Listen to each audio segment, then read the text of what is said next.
Edward Leos. Welcome to Travel Talk, filmed at the Peachtree Rose Marketing Studios and hosted by the hotel guide publisher, Edward Leos.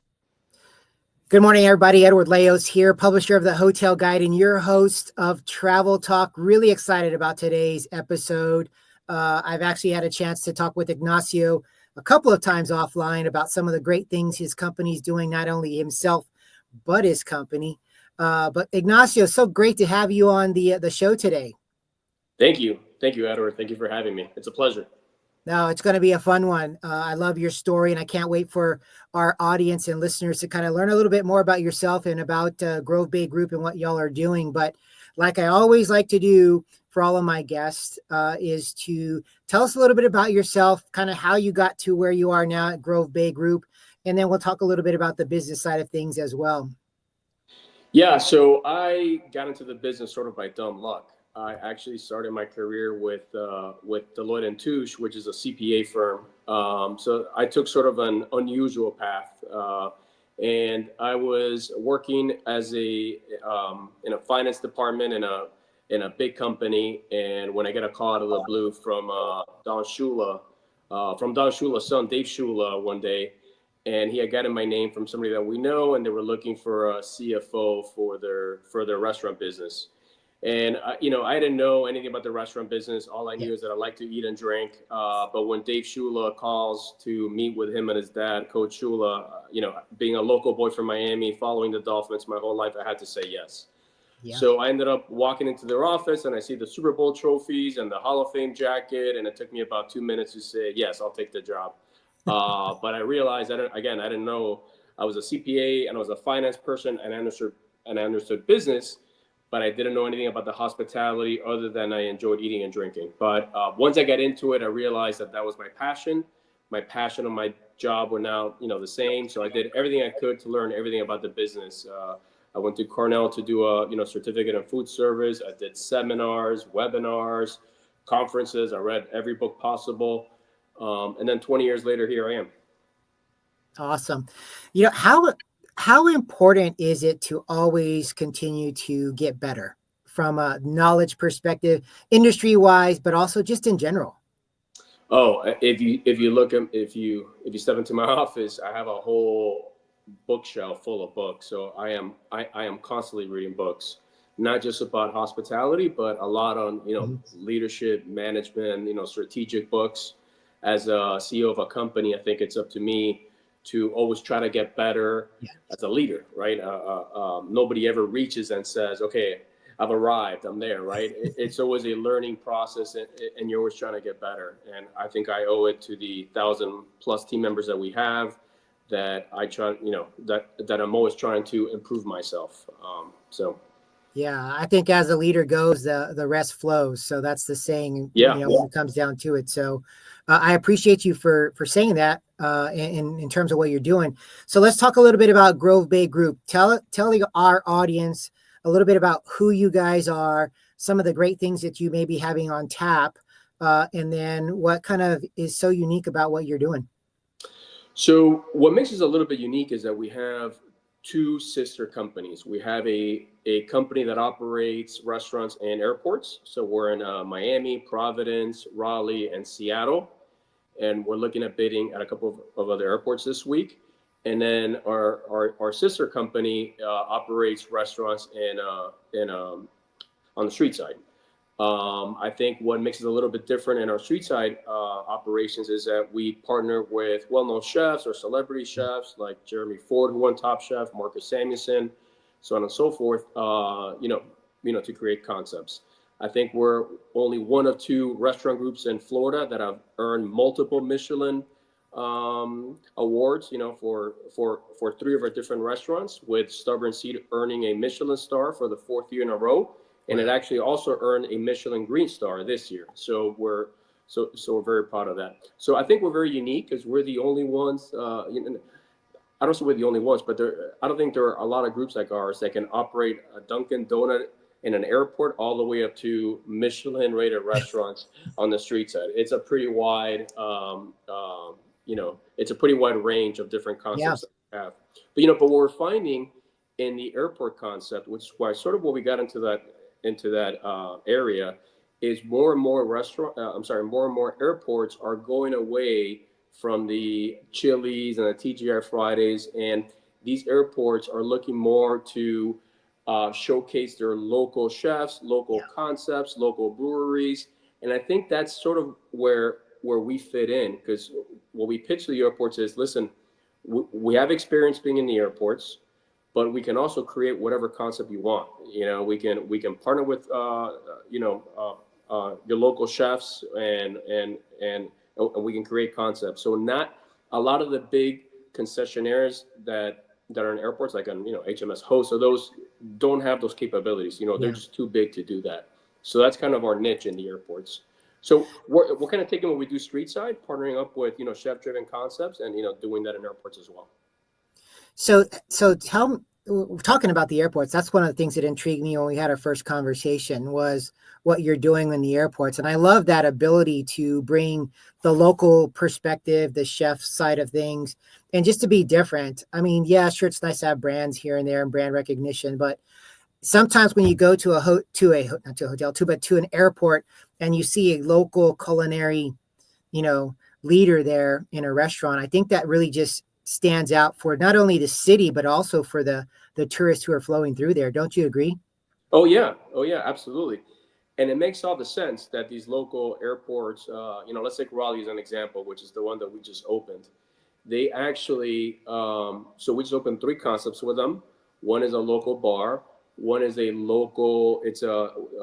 second one is a chef-driven restaurant with a local James Beard finalist chef. He's like one of the main chefs around Raleigh.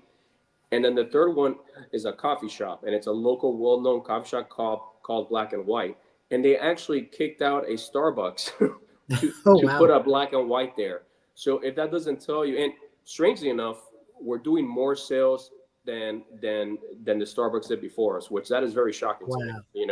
So I think that airport took it's a pretty bold move to pick out a Starbucks to put a much lesser known local concept.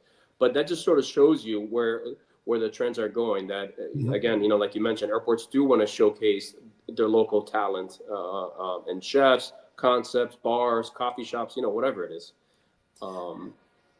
Yeah, no, I agree with that. And I think it goes back to one of the top things, that experiential travel is just becoming next level. And what better way to experience the city than where you first coming in or you're leaving. I mean, that's really the first point of contact for tourists coming into the city and leaving as well. So if you literally could have a little bit of flavor of that city when you're leaving, and knowing y'all are a part of it as well. And I think that's the thinking from the airport's perspective, and not only in the F&B offerings that they want to provide now, but a lot of these airports, Providence, for example, where they're right now, that's an old airport, and they're currently spending a ton of money, revamping it, making it nice, because like you said, that's the first impression of any visitor to the city that they get of the city. So so they're really focused on it. That's awesome. Any other big things coming up for the rest of the year or going into 2026 for Grove Bay Group? Yes, well, so we just opened Stubborn Seed, which is our Michelin-rated, our Michelin star restaurant. We opened that in Vegas. We just finished our second full month, and that's off to a great start. So we're pretty excited about that. Nice. And then for the rest of this year, what we have is a lot of airport openings. We have 5 locations in Raleigh Airport, and we have 3 in Providence. So that's keeping our team, busy. And then, as far as street side restaurants, we're always looking for the right opportunity. We are blessed enough that we're not owned by private equity or by anything like that. So we can grow at our own pace, and nice. And we really look for the right opportunities. We don't like to grow for the sake of growing. So. And that's a good problem to have.